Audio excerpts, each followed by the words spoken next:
Tiga. Ya, baik, Ilham, tahu tidak alasan Pak Tegar memanggil Ilham ke ruangan ini? Tadi Pak Tegar dengar laporan Ilham itu atributnya tidak lengkap. Ya, itu boleh diceritakan kenapa bisa tidak lengkap dan apa yang menjadi kesalahan?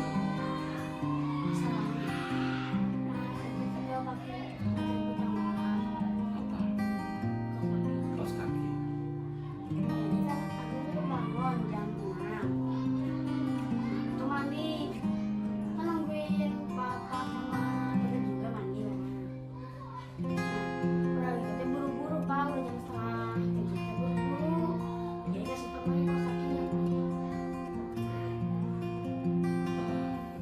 Ya memang ya, semua orang juga pasti pernah mengalami lupa.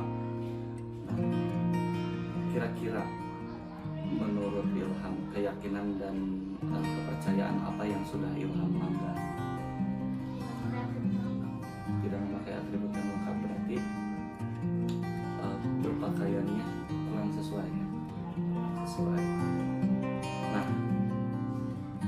ada nggak usaha Ilham untuk memperbaiki semuanya ke depan? Dengan cara apa? Dengan cara meminta untuk mengingatkan. Meminta teteh untuk mengingatkan. Selain teteh yang bisa mengingatkan Ilham, siapa lagi? Papa juga bisa. Ada dua orang yang bisa mengingatkan Ilham. Nanti Ilham coba hubungi mereka, suruh mereka untuk mengingatkan Ilham kalau misalkan lupa menggunakan atribut yang lengkap. Meminta mereka untuk mengingatkan Ilham mengecek keseluruhan atribut, gitu ya. Nah, di sini Pak Tegar sudah bisa meyakini Ilham ya, semoga kedepannya Ilham tidak melakukan kesalahan yang sama, bisa melakukan perbaikan sesuai yang direncanakan oleh Ilham ya. Oke, mungkin cukup dari Pak Tegar. Semoga kedepannya Ilham bisa menjalankan semua rencananya dengan baik dan bisa ke sekolah dengan menggunakan atribut yang lengkap. Oke, sekarang boleh kembali ke kelas. Ya. Reval tahu mengapa Pak Tegar panggil ke ruang ini?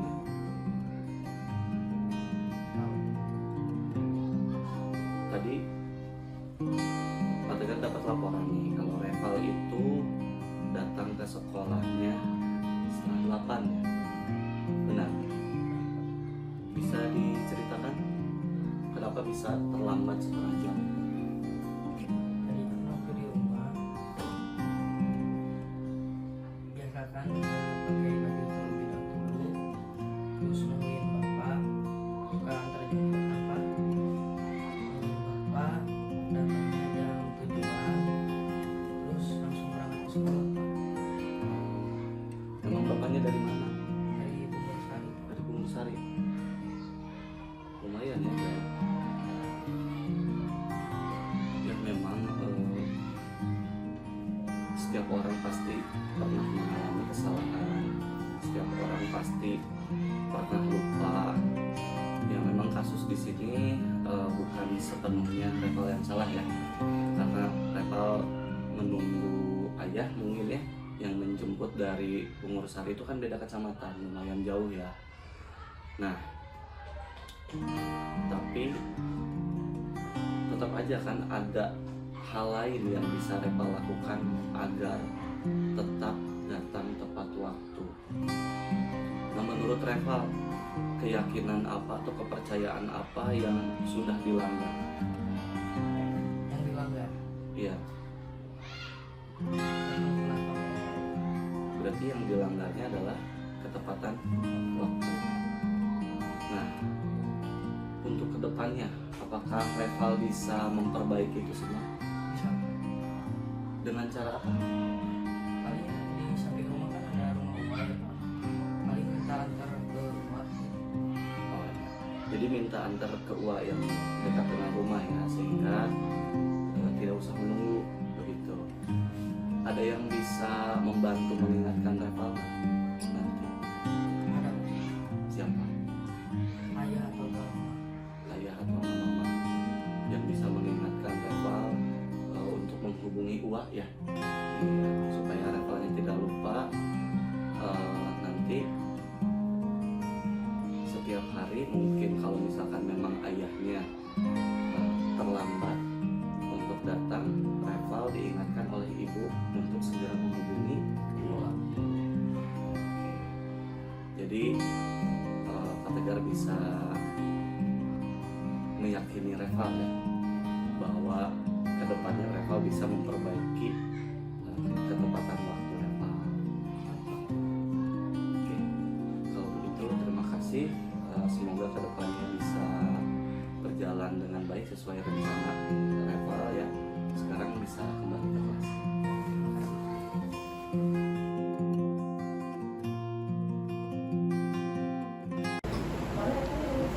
Ya baik. Assalamualaikum warahmatullahi wabarakatuh. Waalaikumsalam warahmatullahi wabarakatuh. Alhamdulillahirobbilalamin. Wa inna sallallahu alaihi wa ala alihi wa sahbihi ajmain. Amma ba'du.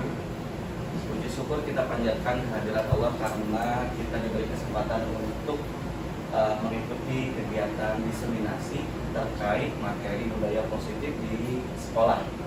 Ya, ada beberapa hal yang akan saya sampaikan nanti. Jadi mohon untuk kesiapannya.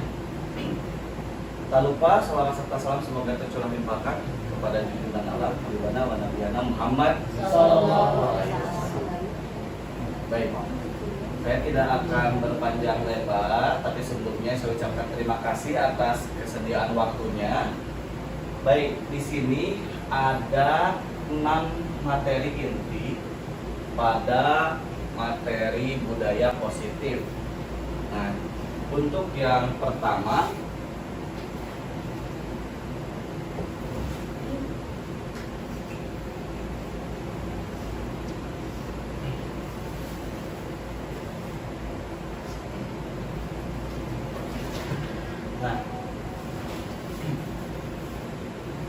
mengutip teori kontrol dari Dr. William Glasser, kebanyakan kita ada miskomunikasi, ada miskonsepsi terkait mengontrol siswa.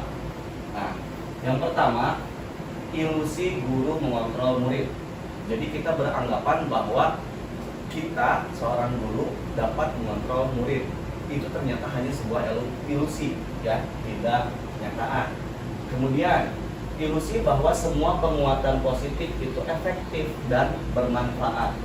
Ternyata sebetulnya ada penguatan positif itu yang tidak efektif gitu.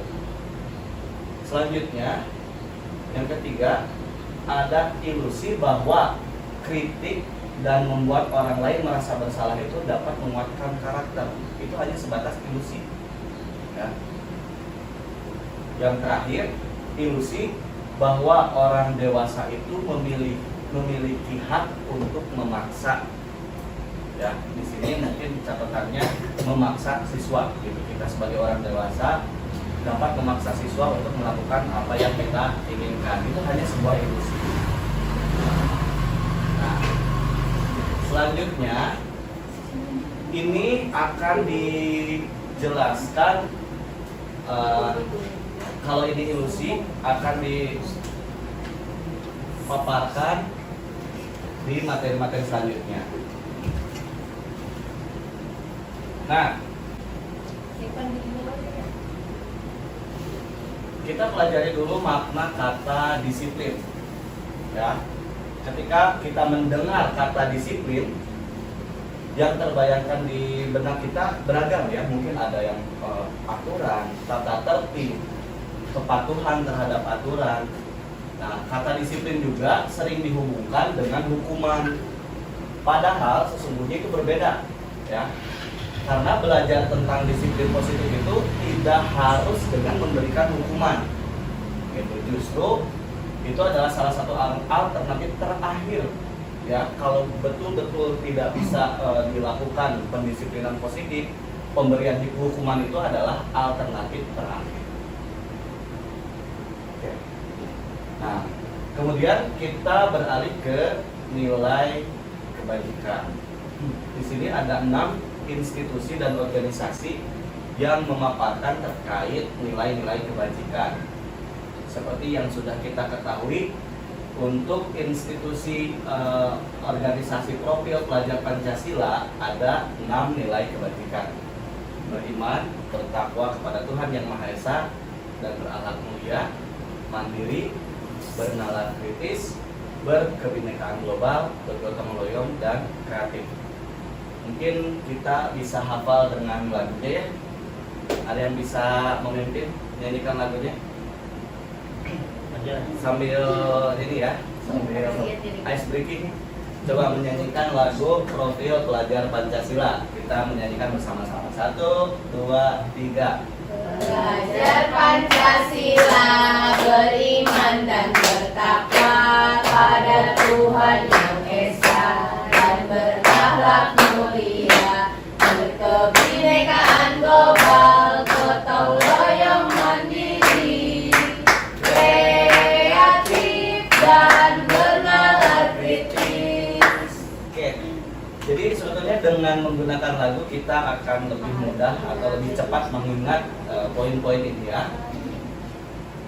Nah, kemudian institusi yang kedua ada IBO, Primary Years Program atau PYP. Ini sikap murid atau nilai-nilai kebajikannya ada banyak ya. Ada toleransi, rasa hormat, integritas, mandiri, menghargai, antusias, empati, keingintahuan, kreativitas, kerjasama, percaya diri, dan komitmen.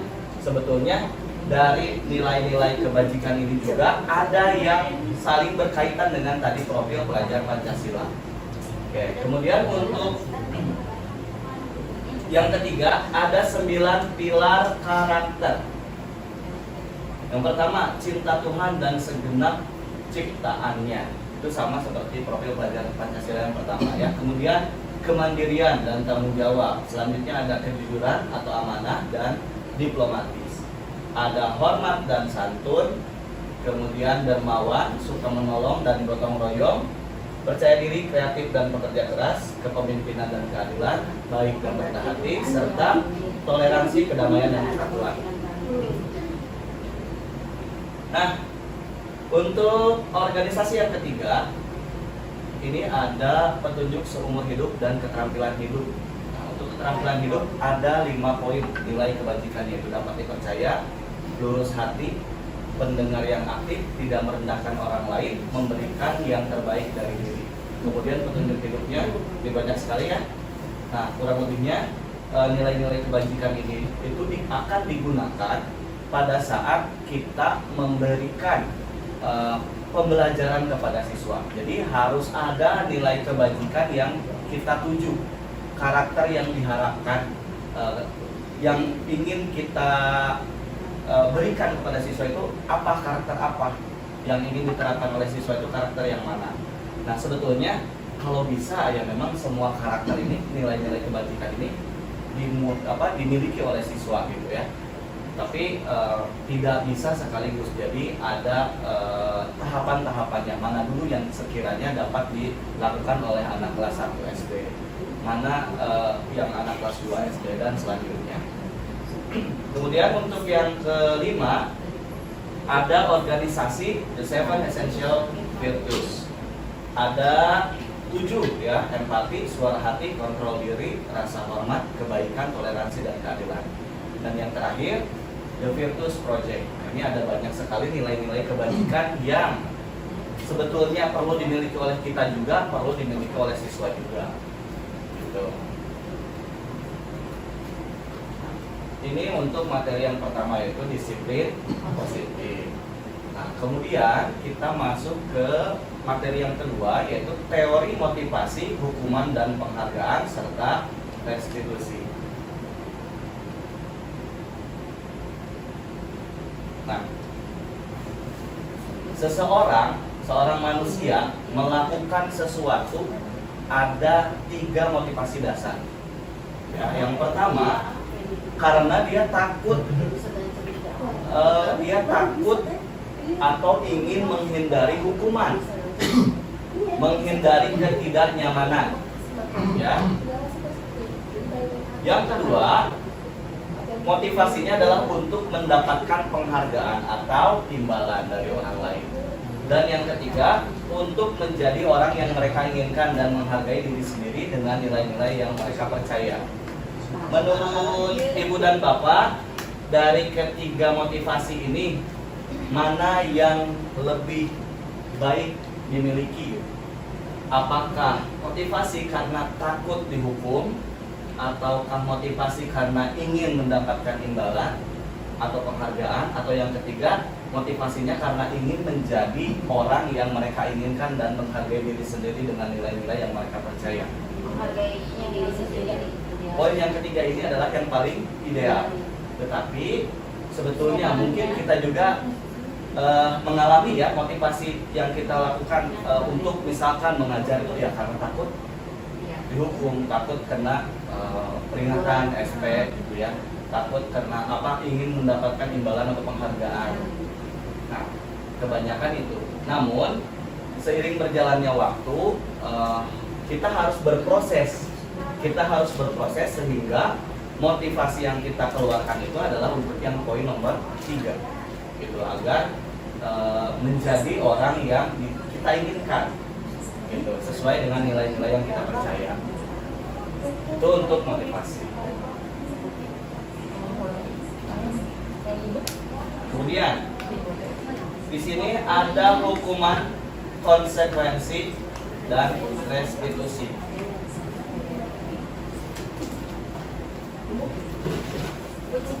Tiga poin di atas itu dibagi menjadi 2 konsep ya, dibagi menjadi 2 konsep yang berbeda. Yang pertama adalah identitas gagal dan yang kedua adalah identitas sukses. Nah, untuk identitas gagal itu ketika kita memberikan hukuman. Sebetulnya ketika kita memberikan hukuman, kita akan membangun identitas gagal untuk siswa.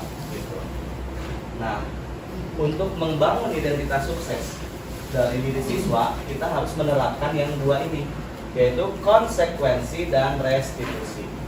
Contoh hal kecil, misalkan ada siswa yang mematahkan pensil. Kalau hukuman, kamu misalkan kamu matahin pensil teman kamu, berdiri di depan, itu adalah pemberian hukuman. Kalau konsekuensi, karena kamu sudah mematahkan pensil temanmu, kamu harus ganti. Nah, berbeda dengan restitusi. Diberikan pertanyaan. Nah, kan kamu sudah mematahkan pensil. Kira-kira untuk membayar kesalahan kamu, apa yang akan kamu lakukan? Gitu ya.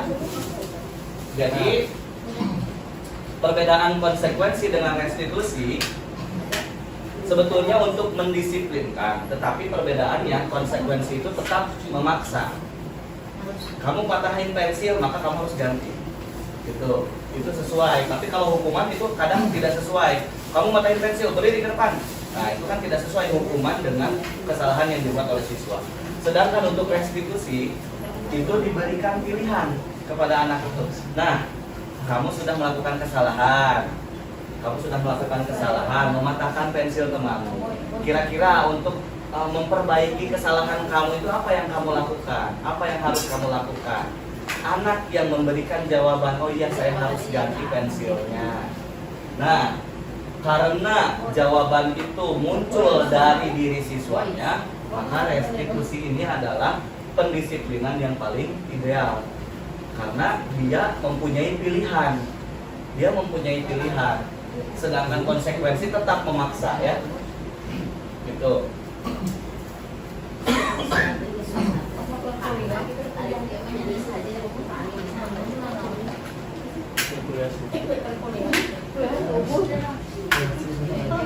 Oke, selanjutnya. Nah, ada materi dihukum oleh penghargaan. Dihukum oleh penghargaan. Sebetulnya, kalau berdasarkan materi ini, ketika kita memberikan reward kepada salah satu anak, itu secara tidak langsung kita menghukum anak yang lain. Oh, saya tidak diberi reward karena tidak juara 1. Ya, kadang yang juara 2 itu yang paling dongkol. Ya, karena sedikit lagi menyusul untuk juara 1. Jadi sebetulnya pemberian reward pun kurang efektif. Sehingga ketika kita akan terus-terusan memberikan reward kepada siswa yang disiplin, maka motivasi disiplin mereka itu bukan lagi motivasi karena ingin menjadi orang yang bertanggung jawab, tetapi ingin mendapatkan reward, imbalan gitu. Nah, ini ada pengaruh jangka pendek dan jangka panjang. Penghargaan itu akan efektif jika kita menginginkan seseorang melakukan sesuatu yang kita inginkan dalam jangka waktu pendek. Jadi ketika kita menginginkan si anak itu melakukan A, menggunakan reward, itu hanya bertahan dalam jangka waktu pendek. Ketika kita tidak memberikan reward, anak itu tidak akan melakukan A. Gitu ya. Misalkan, ayo baris yang rapi barisnya diberi bintang. Ketika wali kelasnya misalkan berhalangan hadir, diganti oleh guru lain, dan guru lain tidak tahu kalau baris itu akan dapatkan bintang, maka anak-anak tidak akan berbaris rapi karena ada gurunya juga tidak ada, jadi tidak ada yang memberikan bintang. Itu jadi hanya bertahan dalam jangka waktu pendek pemberian reward itu. Nah, kemudian jika kita menggunakan penghargaan lagi dan lagi, maka orang tersebut akan bergantung pada penghargaan yang diberikan serta kehilangan motivasi dari dalam. Jadi motivasi yang dia tonjolkan itu motivasi dari luar, yaitu ingin mendapatkan penghargaan. Yang ketiga, jika kita mendapatkan penghargaan untuk melakukan sesuatu yang baik, maka selain kita senantiasa berharap mendapatkan penghargaan tersebut lagi, kita pun menjadi tidak menyadari tindakan baik yang kita lakukan. Jadi ketika misalkan anak melakukan piket dengan sukarela, piket itu adalah hal yang baik. Tetapi ketika terus-terusan diberikan penghargaan, si anak itu tidak akan menganggap piket itu hal yang baik, tetapi menganggap piket itu untuk mendapatkan penghargaan. Begitu. Nah, kemudian yang kedua, itu penghargaan tidak efektif. Ya, tidak efektif karena yang tadi telah saya ceritakan, ya, suatu penghargaan adalah suatu benda atau peristiwa yang diinginkan yang dibuat dengan persyaratan. Hanya jika Anda melakukan hal ini, maka Anda akan mendapatkan penghargaan yang diinginkan. Kemudian yang kedua, jika saya mengharapkan suatu penghargaan dan tidak mendapatkannya, maka saya akan kecewa dan berkecil hati. Serta kemungkinan lain kalinya saya tidak akan berusaha sekeras sebelumnya. Jadi ketika tidak mendapatkan penghargaan, motivasinya akan menurun. Gitu. Yang ketiga, jika kita memberikan seseorang satu penghargaan untuk melakukan sesuatu, maka kita harus terus-menerus memberikan penghargaan itu. Jika kita ingin orang tersebut meneruskan perilaku positifnya. Dan yang terakhir, orang yang berusaha berhenti merokok, ini contohnya. atau orang yang berusaha diet, menguruskan badan. Biasa jadi Ya, ada di sini, ada ya. Bila diberikan penghargaan, hampir pasti tidak akan berhasil. Karena motivasinya karena mendapatkan penghargaan. Tetapi ya, kalau motivasinya berada dari diri sendiri, berasal dari dalam diri sendiri, maka mau ada penghargaan maupun tidak, dia akan tetap melakukan berhenti merokok ataupun diet. Begitu. Tapi kalau motivasinya dari orang lain, oh, kamu turun berat badan 5 kilo, nanti dikasih 1 juta. Nah, itu kan belum tentu dietnya itu berhasil karena hanya menginginkan imbalan atau penghargaan. Gitu. Nah, kemudian penghargaan ternyata merusak hubungan. Ya, dari kalimat ini pun kita mungkin sudah bisa membayangkan satu orang mendapatkan penghargaan, yang lain mungkin akan iri ya terhadap anak tersebut, ya, sehingga akan merusak hubungan antar teman yang diberikan penghargaan dengan yang tidak diberikan penghargaan. Kemudian penghargaan mengurangi ketepatan. Contoh, karena misalkan ada satu orang yang diberikan tugas, ada 2 orang yang diberikan tugas, yang satu karena ingin motivasi dirinya karena ingin bisa, dan yang satu karena ingin mendapatkan penghargaan, dia tidak mau kalah, maka dengan terburu-buru dia mengerjakan tugasnya sehingga ternyata ada yang salah, ada yang keliru. Nah, jadi penghargaan itu mengurangi ketepatan. Penghargaan juga menurunkan kualitas. Ketika anak tersebut tidak diberikan penghargaan, maka motivasinya, semangatnya dalam melakukan sesuatu itu akan berkurang, sehingga kualitas juga akan turun. Nah, penghargaan mematikan kreativitas. Murid yang diminta berpikir mengenai hadiah atau penghargaan yang bisa mereka dapatkan bila berhasil menulis sebuah puisi, itu berbeda ya. Kreativitas kelompok murid-murid ini akan menjadi berkurang karena fokus dia adalah untuk mendapatkan hadiah atau penghargaan. Nah, ini yang tadi saya katakan, yang penghargaan itu menghukum. Jadi yang ranking 1 diberikan penghargaan, yang ranking lainnya itu tidak diberikan penghargaan, itu artinya kita sedang menghukum yang lain. Kalaupun mau diberikan penghargaan, semua atau tidak usah sama sekali. Sehingga motivasi belajar dia itu bukan motivasi ingin mendapatkan ranking, tetapi lebih muncul dari dirinya itu adalah ingin bisa, gitu. Nah, motivasi dari dalam diri atau intrinsik, ya. Jadi motivasi itu yang lebih ideal itu adalah dari dalam diri, tidak dipengaruhi oleh orang lain.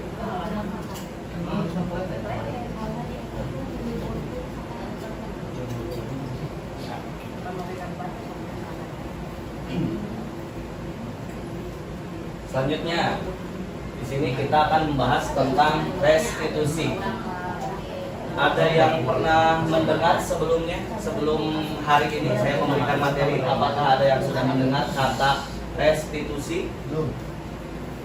Pernah, Baru saya sebelum hari ini.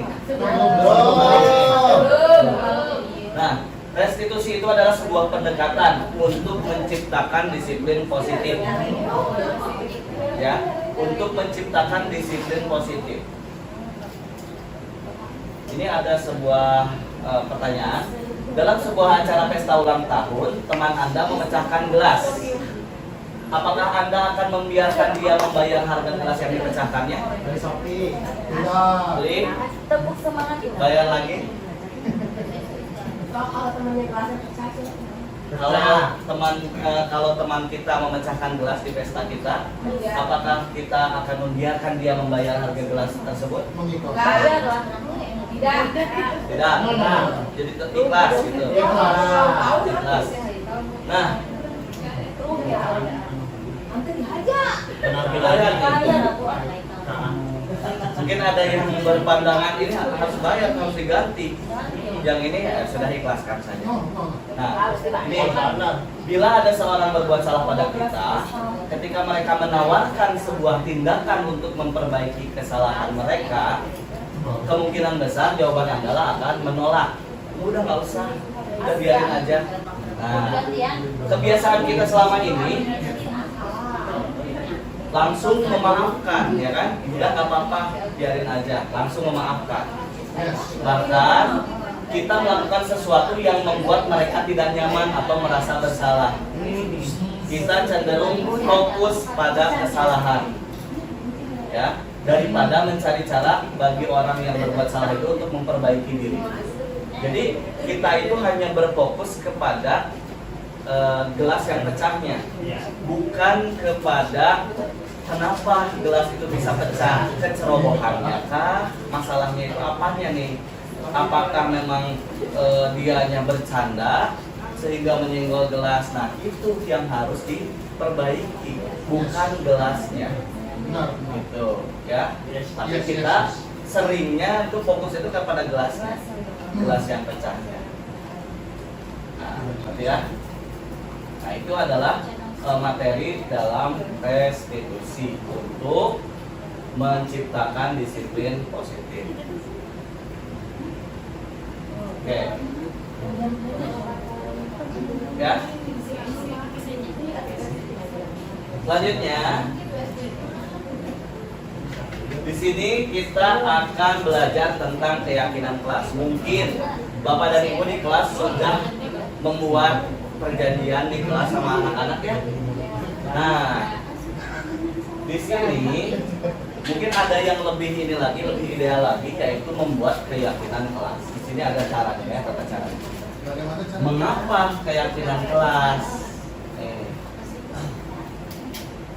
Mengapa kita memiliki peraturan tentang penggunaan helm pada saat mengendarai kendaraan motor atau kendaraan roda 2? Apa yang kita percaya? Keselamatan. Nah, keselamatan. Kemungkinan jawabannya adalah keselamatan. Mengapa kita memiliki peraturan tentang menggunakan masker dan mencuci tangan setiap saat? Untuk alasan kesehatan dan keselamatan. Nah, nilai-nilai keselamatan, kesehatan itu adalah yang kita yakini. Yang kita yakini. Maka mau disuruh udah nggak usah pakai helm, mau disuruh berbuat yang kebalikannya pun kita akan menolak, karena yang kita yakini adalah untuk keselamatan. Gitu. Jadi itu adalah keyakinan kelas. Nah, kita bisa terapkan untuk keyakinan ini di kelas kita. Tahapannya nih.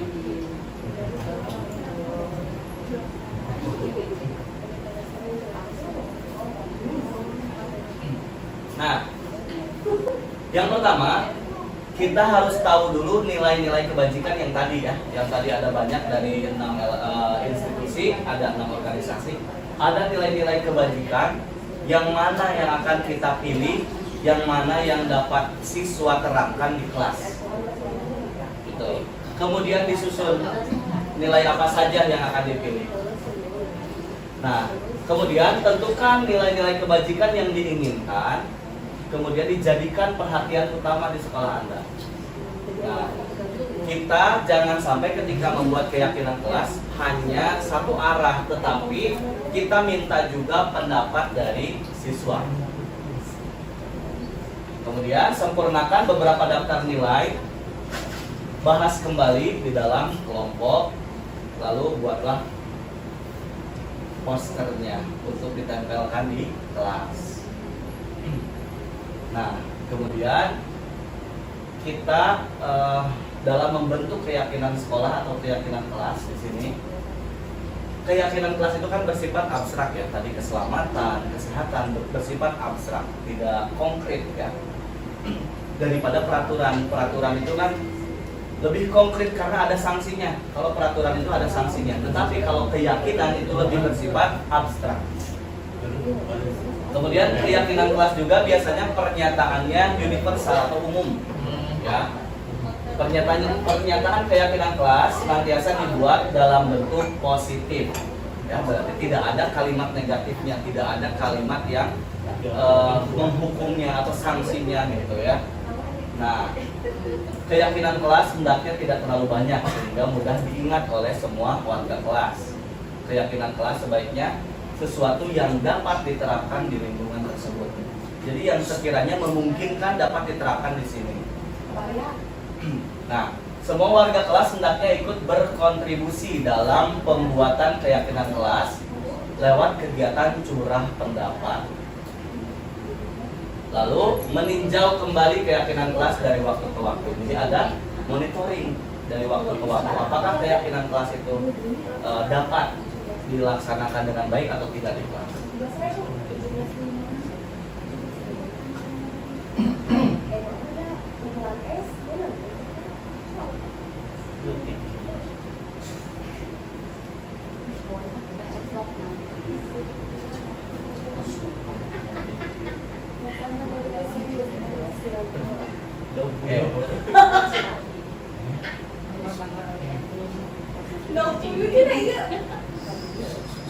Memang saat percaya. Oh iya, Pak. Oke. Nah, Langsung sih. ini ada prosedur pembentukan keyakinan sekolah atau kelas. Yang pertama, mempersilahkan warga sekolah atau murid-murid di sekolah untuk bercurah pendapat. Ya. Jadi setiap anak diminta untuk memberikan pendapat apa yang mereka yakini. Kemudian mencatat semua masukan itu, kemudian dikelompokkan. Ini yang sama, ini yang berbeda, dikelompokkan. Disusun keyakinan kelas itu sesuai prosedur pembentukan keyakinan sekolah. Kemudian gantilah kalimat-kalimat yang bentuknya negatif menjadi kalimat positif. Contohnya, misalkan tidak boleh makan dan atau tidak boleh mengejek, berarti diganti ke kalimat positif. Apa kalau tidak boleh mengejek berarti? Kalau jangan masih kalimat negatif berarti. Tidak boleh mengejek, berarti kalau diubah ke dalam bentuk kalimat positif menjadi berbicara yang baik atau saling menghargai. Itu. Nah ini, jangan berlari di kelas atau koridor. Kan jangan itu kalimat negatif. Karena yang kita yakini ya, kalau anak-anak diberikan larangan adalah perintah bagi ibu, katanya gitu ya. Ada istilah seperti itu namanya. Maka kalimat negatif ini ubah menjadi kalimat positif. Asalnya jangan berlari di kelas, ubah menjadi berjalanlah di kelas atau koridor. Nah, kemudian tinjau kembali pendapat yang kita kumpulkan dari siswa yang sudah dicatat, tinjau kembali. Kemudian setelah dibuatkan peraturan kepada keyakinan kelas itu, tinjau kembali keyakinan kelasnya secara bersama-sama. Setelah keyakinan kelas dibuat, maka semua warga kelas dipersilakan meninjau ulang dan menyetujuinya dengan menandatangani keyakinan sekolah atau kelas tersebut, termasuk guru dan semua siswa. Lalu direkatkan di dinding. Nah, biar setiap anak itu bisa membacanya. Tuh.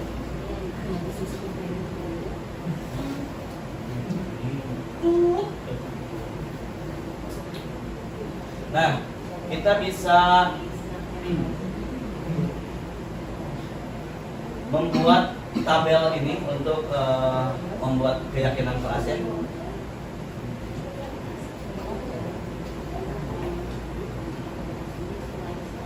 Yang pertama yang dapat kita lakukan adalah kegiatan tampak seperti, tidak tampak seperti. Kita bedakan. Tampak seperti datang tepat waktu. Kalau tidak tampak sepertinya adalah sering hadir dan lambat. Tampak sepertinya menyapa teman dan guru setiap hari. Tidak tampak sepertinya tak acuh, cuek terhadap teman dan lain sebagainya. Nah, tampak seperti itu dari keyakinan kelas itu, apa yang mereka lihat, apa yang terdengar, kemudian apa yang dilakukan. Jadi yang dilihat, yang didengar, dan yang dilakukan itu tiga-tiganya harus ada bagiannya. Gitu. Next. Yang kedua, nah di sini ada kegiatan tugas saya, tugas kamu, atau kita bisa ubah tugas guru dan tugas murid. Misalkan, nih, guru itu tugasnya mengajar, mendidik, dan lain sebagainya. Murid itu tugasnya belajar, mencoba, dan lain sebagainya. Ini anak yang mengisi, anak yang menjawab. Terus di sini ada juga guru itu tugasnya bukan menyakiti atau disakiti, memaksa untuk belajar, merapikan barang-barang murid. Bukan tugasnya guru. Menyiapkan makanan atau barang-barang alat tulis siswa. Guru itu tugasnya bukan. Nah, jadi ketika anak yang membuatnya, maka anak bisa tahu memilih, bisa memilah mana yang sebetulnya tugas guru itu apa, yang bukan tugas guru itu apa, yang tugas siswa itu apa, yang bukan tugas siswa itu apa. Gitu. Ketika mereka yang menilai, ketika mereka yang membuat daftar ini, maka mereka akan mengingatnya, sehingga ketika terjadi pelanggaran pun mereka akan ingat terhadap kegiatan ini, ya, tugas saya, tugas kamu, atau tugas guru dan tugas murid. Oke, sampai materi ketiga, barangkali ada yang mau ditanyakan. Pak. Next. Oke. Selanjutnya ada materi yang keempat, kebutuhan dasar manusia. Ya. Setiap manusia memiliki 5 kebutuhan dasar menurut Dr. William Glasser. Ya.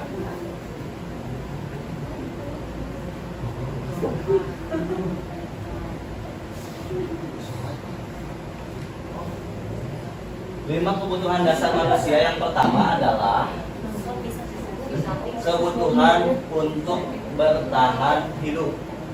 Ya, kebutuhan untuk bertahan hidup. Nah, kemudian kebutuhan penguasaan, kebutuhan kasih sayang dan rasa diterima, kebutuhan kesenangan dan kebutuhan kebebasan. Baik anak kecil maupun orang dewasa, kita perlu memenuhi 5 kebutuhan dasar ini.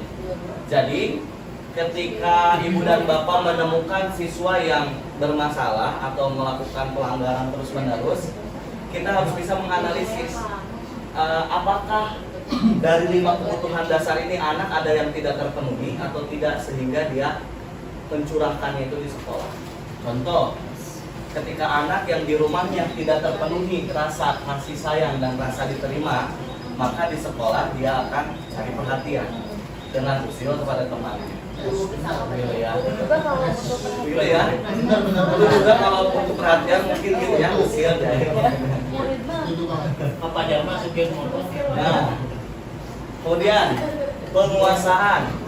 Misalkan ketika di rumahnya anak tidak diberikan kebutuhan penguasaan, pembelajaran tambahan, maka ketika di sekolah pun dia akan tidak mampu menjelaskan sebuah informasi, sebuah pengetahuan yang sebetulnya sudah diajarkan gitu. Nah, jadi kebutuhan penguasaannya dia kurang. Kemudian kebutuhan kesenangannya kurang. Misalkan di rumahnya itu merasa tertekan, sering dimarahi, dia kebutuhan kesenangannya itu tidak terpenuhi, sehingga di kelas dia akan lebih banyak ngobrol, bercanda ketika pembelajaran. Dia ingin merasa bersenang-senang karena di rumah dia tidak memenuhi ini, gitu.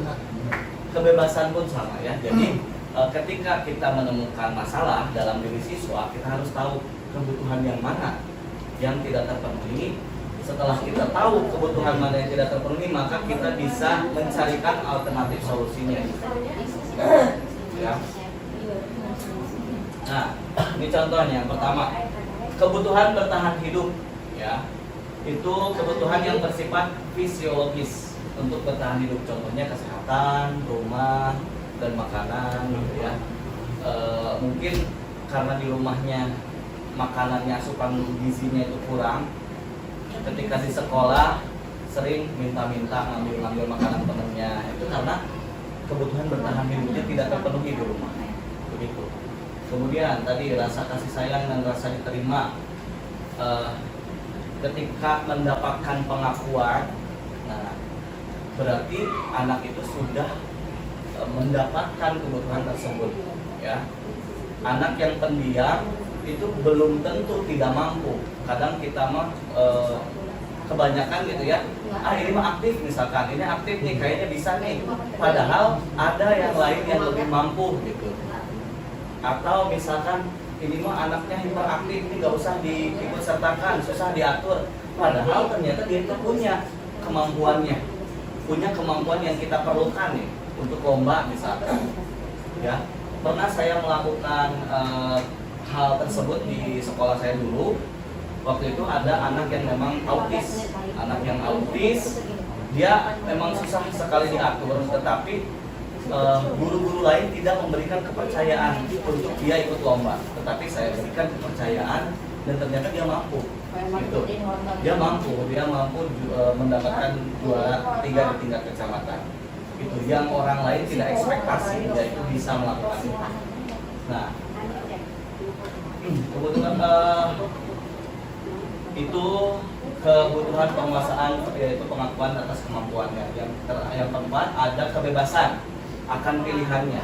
Jadi jangan sampai anak itu datang ke sekolah merasa terpaksa, tetapi dia merasa kalau itu memang pilihan dia. Seperti halnya misalkan ketika ibu dan bapak punya anak mendaftarkan ke SMP, jangan sampai mendaftarkan ke jenjang yang selanjutnya, jangan sampai kita memaksakan kehendak kita harus ke SMP A, harus ke SMP B. Nah, itu nantinya akan menyebabkan kebutuhan akan kebebasan siswa itu menjadi hilang, tidak terpenuhi, sehingga dia akan mencari kebebasan di luar rumahnya karena merasa terkekang di keluarga, ya, sehingga di lingkungan luar dia akan merasa ingin bebas. Nah, ada yang pernah mengalami? Ada banyak ya. Jadi alangkah lebih baiknya ketika mendaftarkan anak ke sesuai ada pilihan gitu ya, jangan sampai kita yang memutuskan, tetapi komunikasi dua arah, berikan pemahaman. Kenapa harus ke sini? Kenapa tidak boleh ke sana? Nanti anak yang menentukan sendiri. Gitu ya. Kemudian di sini ada kebutuhan kesenangan, ya. Kebutuhan untuk merasa senang, bermain, tertawa, ya. Salah satu contohnya.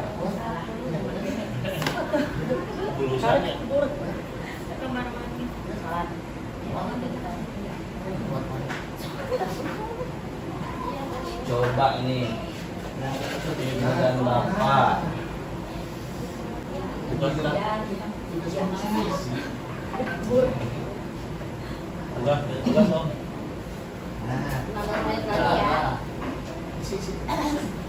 Langsung mulai mantap.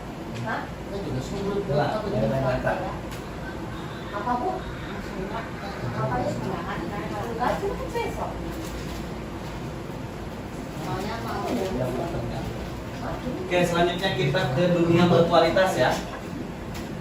Dunia berkualitas. Dunia berkualitas.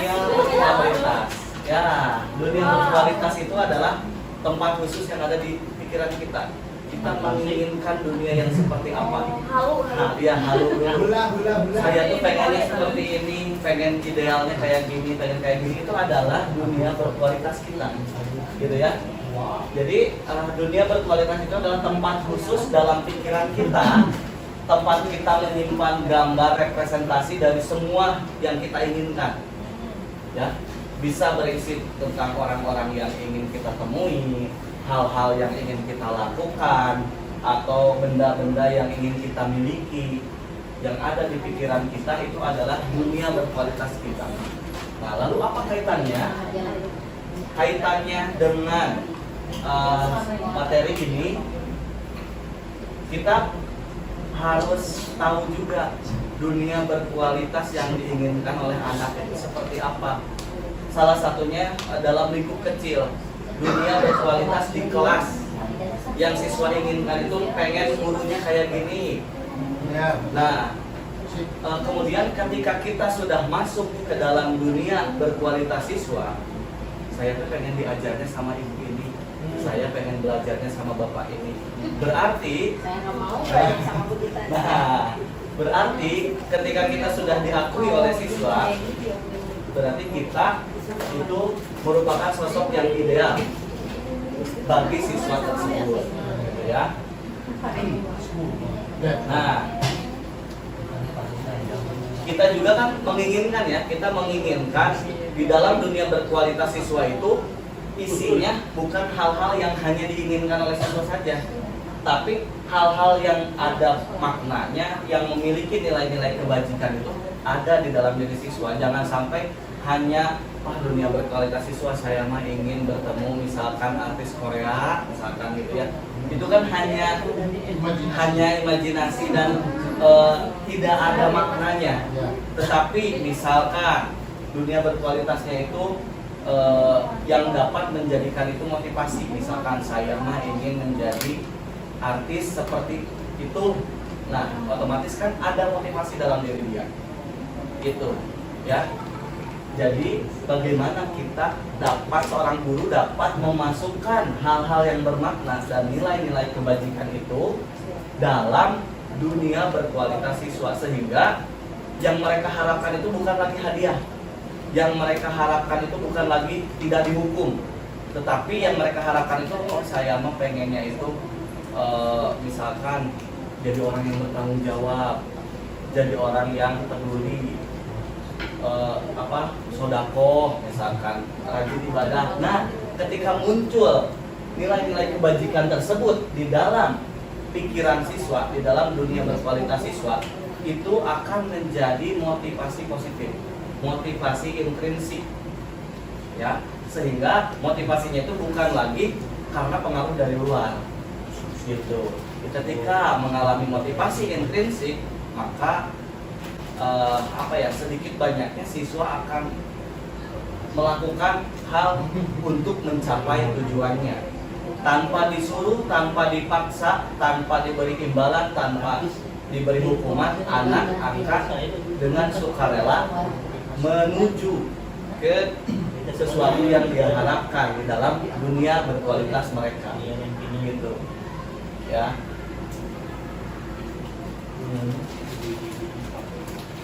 Oke. Yang kelima, sudah yang kelima ibu bapak, sudah yang kelima.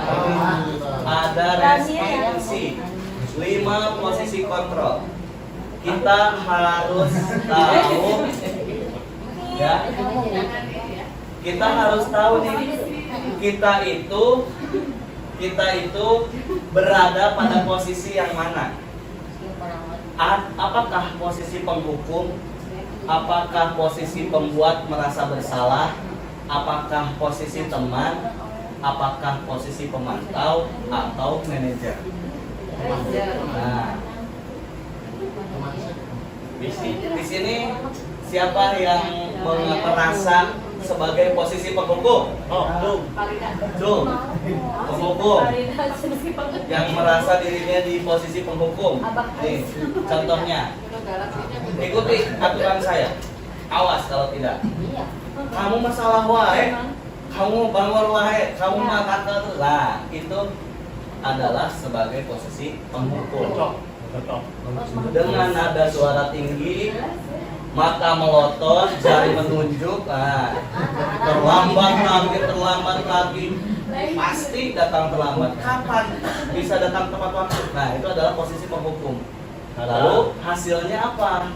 Kemungkinan murid akan marah dan dendam, ya, dan bersifat agresif, justru akan memberontak. Bisa jadi sesudah kembali duduk, murid tersebut akan mencoret-coret bukunya karena udah dimarahin, curi nulis-nulis, curhat, gitu ya. Lebih buruk lagi, mungkin sepulang sekolah bisa jahil ke guruna, misalkan motornya dicoret-coret atau apa misalkan, ya. Itu adalah posisi penghukum. Kemudian yang kedua, ini adalah posisi pembuat merasa bersalah. Dia dengan nada pelan tetapi itu sangat kecewa dengan kamu. Berapa kali Bapak harus ngasih tahu kamu? Seperti ayah tiri, enggak ya? Enggak semuanya seperti itu. Nah, gimana coba kalau orang tua kamu tahu kamu itu membuat seperti ini? Itu akan menjadikan siswa merasa bersalah. Apa dampaknya? Dampaknya adalah ya tentunya murid akan merasa bersalah. Ya, bersalah telah mengecewakan ibu atau bapak guru. Dia akan merasa seperti orang yang gagal dan tidak sangat membahagiakan orang lain. Nah, sikap seperti ini lebih berbahaya justru daripada sikap penghukum, karena emosi yang tertanam di dalam itu dia akan memendam perasaannya, tidak akan mencurahkan, ya, tidak akan berani mengungkapkan pendapat. Tidak seperti murid dengan guru penghukum, ya, di mana murid bisa menumpahkan amarahnya. Tetapi ketika guru memposisikan diri sebagai pemberi rasa bersalah, murid itu akan memendam semuanya. Ya. Nah, makanya ini kita akan mempelajarinya bagaimana ini yang idealnya, ya. Nah, ya. Itu ya. Nah, kalau menurut ibu dan bapak, posisi sebagai teman ini bagaimana? Kalau berlaku di sekolah kita otak. Nih, ayo, sudah bantulah demi bapak. Ayo, ingat tidak bantuan bapak selama ini kan bapak udah kebantu. Ayo dong bantu. Nah, ini adalah posisi sebagai teman. Dampaknya, awalnya murid akan merasa senang dan akrab dengan guru tersebut. Itu positifnya. Tetapi ada sisi negatifnya. Satu, anak tersebut akan bergantung pada guru yang tersebut aja. Saya kok mau dinasehatinya sama bapak ini aja. Jangan anggap guru yang lain. Nah itu. Siapa itu? Nah, ya, pengalaman ya. Kemudian bila ada masalah pun dia itu hanya mengandalkan satu guru itu aja yang merasa dekat dengan dia. Ngomong MPD banyak. MPD. Nah, akibat lainnya hanya akan berbuat sesuatu bila yang nyuruh itu guru tersebut. Kalau yang nyuruhnya guru lain tidak akan didengarkan. Itu adalah sisi negatifnya. Jangan seperti itu ya. Jangan. Tidak boleh. Tidak boleh. Lalu ada posisi pemantau. Pemantau CCTV. Memantau itu berarti mengawasi, ya. Ketika murid melakukan kesalahan, dia bertanya, peraturannya apa sih? Terus apa yang udah kamu lakukan? Terus kamu ingat nggak sanksinya apa? Konsekuensinya apa? Nah, hanya sebatas seperti itu. Dampaknya. Nah, ini dampaknya. Ini posisi pemantau ini sudah cukup ideal, ya. Posisi pemantau ini sudah cukup ideal. Apa? Tujuannya apa? Konsekuensinya apa? Terus nanti tugasnya apa kalau kerjaannya apa nanti? Gitu ya. Nah, ini ada dampaknya. Murid memahami konsekuensi, ya, dia tahu memahami konsekuensinya. Dia melakukan kesalahan A, konsekuensinya apa? Dia melakukan kegiatan B, konsekuensinya apa? Dia tahu, ya, karena telah melanggar, maka konsekuensinya seperti apa? Nah, guru, tetapi di sini nih, sebagai pemantau, guru itu tidak menunjukkan suatu emosi yang berlebihan, hanya sebatas memberikan pertanyaan. Gitu, ya. Pada ya, kita ya. Ada yang bagian Ada.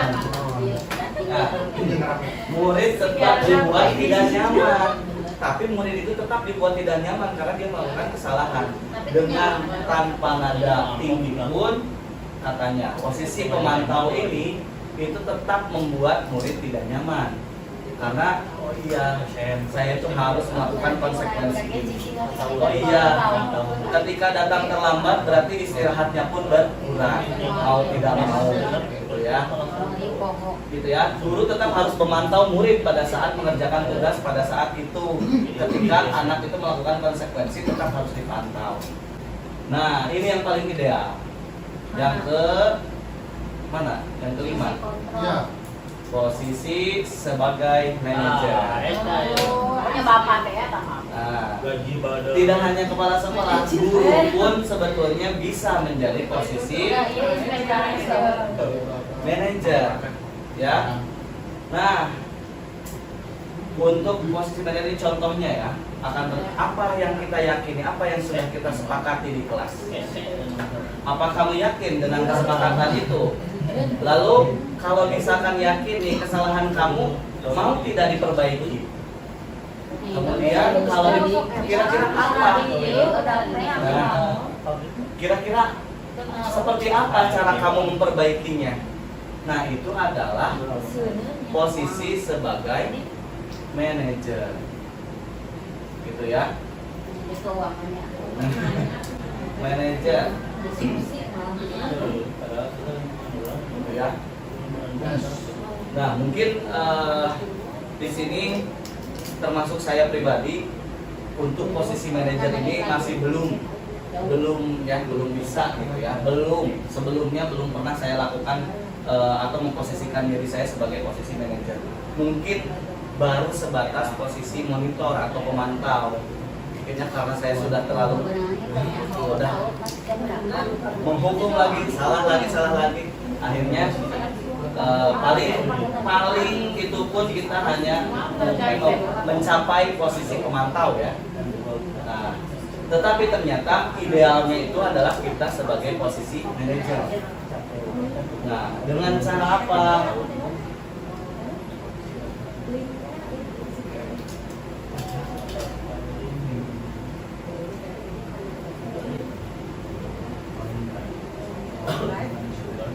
Nah ini ya, kita harus tahu dulu letak-letak posisi itu. Posisi penghukum dan pembuat rasa bersalah itu akan menciptakan identitas gagal pada diri siswa. Dan motivasinya pun motivasi eksternal karena dia dipengaruhi oleh orang lain. Karena dihukum, karena takut disalahkan, karena takut mengecewakan orang lain. Kemudian ini ada kategori perilaku kontrol positif. Jadi kita mengontrol tetapi hal yang positif, yaitu sebagai posisi teman dan pemantau. Identitasnya berhasil dan sukses, tetapi kekurangannya adalah sebagai posisi teman dan pemantau itu masih motivasi eksternal, tidak muncul dalam diri siswa. Nah, maka identitas berhasil yang ketiga adalah kontrol diri, yaitu sebagai posisi manajer. Nah, itu akan menumbuhkan motivasi intrinsik, gitu ya. Sehingga ketika sedikit banyaknya motivasi intrinsik tersebut dikeluarkan, dibentuk oleh siswa, lama kelamaan menjadi kebiasaan, menjadi karakter baik, maka tanpa ada penghargaan, tanpa ada hukuman, siswa tersebut akan melakukan kegiatannya itu secara sukarela, tanpa paksaan apapun. Ya, itu perbedaan dari kelima posisi kontrol. Oke, sekarang kita sampai ke yang terakhir. Di dalam posisi manajer itu kita bisa menerapkan yang namanya segitiga restitusi. Segitiga restitusi itu ada 3 sisi kan ya, ada 3 sisi. Nah, ketiga sisinya ini harus kita laksanakan ketika ingin mendisiplinkan siswa. Yang pertama, kita harus melakukan menstabilkan identitas. menstabilkan identitas itu jangan sampai membuat siswa itu memang benar-benar salah, gagal, ya, benar-benar merasa siswa itu salah terus. Tapi stabilkan identitas dia. Semua orang pasti melakukan kesalahan, tidak apa-apa. Semua orang pasti melakukan hilaf. Semua orang pasti pernah lupa. Ya. Nah, lalu masuk ke tahap yang kedua, yaitu validasi tindakan yang salah. Tapi coba ingat lagi, yang sudah kamu lakukan apa? Kesalahannya di mana?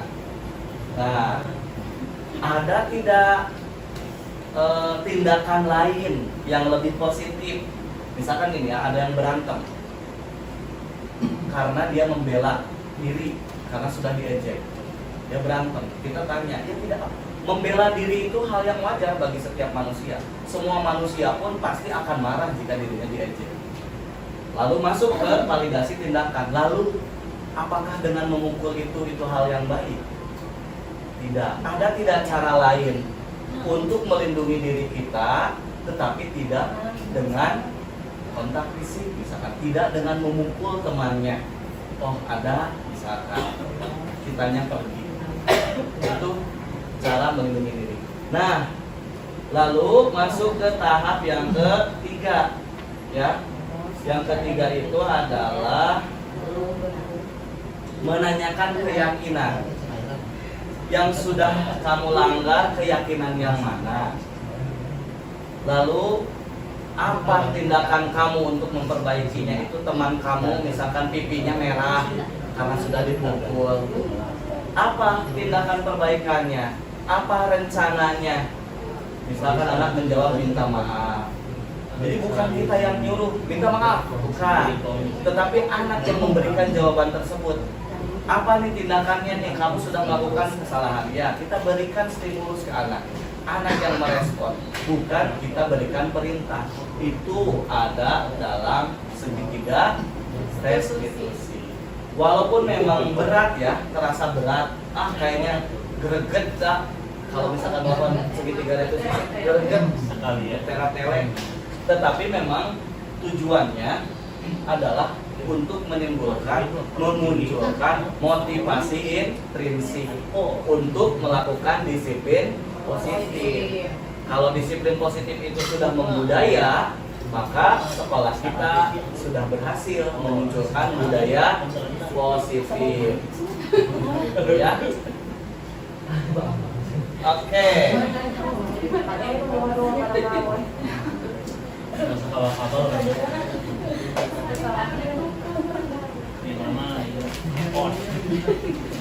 Ada yang mau ditanyakan dulu? Ya, pertanyaannya adalah bagaimanakah solusi untuk menangani masalah anak-anak yang khususnya anak-anak yang memiliki emosi yang tinggi. Itu bagaimana caranya untuk mengatasinya? Terima kasih. Oke, terima kasih atas pertanyaannya. Untuk yang emosinya tidak stabil ya, untuk emosi yang labil, memang betul kita harus tenangkan dulu. Kita harus tenangkan dulu, baru kita berikan pertanyaan, baru kita lakukan langkah-langkah ini segitiga ini, gitu. Karena biasanya kalau misalkan memang anak sedang emosi, dia akan lebih memunculkan pendapat yang membela dirinya sendiri, gitu. Walaupun misalkan anak tersebut ada kesalahannya, tetapi kalau sudah tenang, dia akan bercerita sesuai dengan faktanya, gitu. Tidak akan hanya melindungi dirinya sendiri. Ketika sudah tenang, anak salah, ya dia akan mengakui kesalahannya, begitu. Oke. Ada lagi barangkali?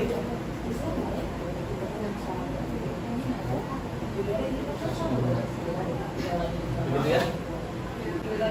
Sudah cukup? Oke, semoga kita setelah mendapatkan pematerian ini, kita bisa menjadi guru yang ideal, yang dapat mengubah siswa, memunculkan motivasi intrinsik siswa. Selain kita dapat mengubah orang lain, ya tentunya kita dulu yang harus berubah, gitu. Yang awalnya mungkin kita sebagai posisi penghukum, kita beralih sedikit demi sedikit ke posisi yang lebih ideal. gitu ya, walaupun perlahan, tetapi jika dilakukan dengan konsisten, dilakukan dengan motivasi intrinsik diri kita, itu bukan hal yang tidak mungkin untuk kita capai, gitu ya. Dan semoga juga kita menjadi guru yang berada pada dunia berkualitas anak, yang memang benar-benar diharapkan dan membuat anak itu nyaman. Jika tidak ada yang ditanyakan, mungkin saya cukupkan sekian. Terima kasih atas waktunya. Selamat beristirahat mungkin ya nanti setelah selesai ini. Saya akhiri, wabillahi taufiq wal hidayah. Assalamualaikum warahmatullahi wabarakatuh. Waalaikumsalam.